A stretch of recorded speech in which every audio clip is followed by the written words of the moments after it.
Distance, speed, and time. Now, this lesson is about what's called stopping distance. And this is really important to me because I used to work out west where a lot of kangaroos would hop on the road and you'd have to stop.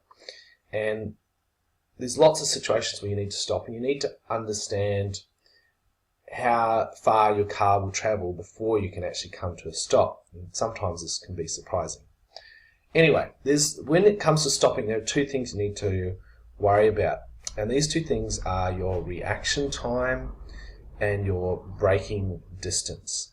Now, reaction time is, now you might like my little diagram here. Here's the car and it's seen the kangaroo on the road. So what's going to happen is the driver needs to react or think.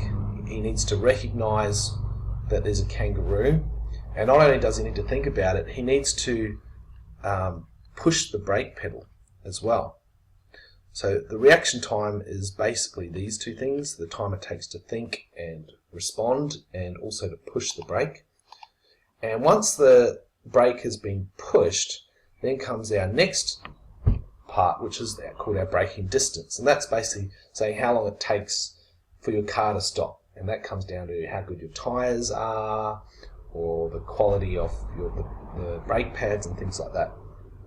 So we have a formula which actually calculates the distance it will take you to stop, and then we've got some pronumerals that represent, so we've got D, which is the stopping distance in meters, V is the velocity of your car, and T is your reaction time.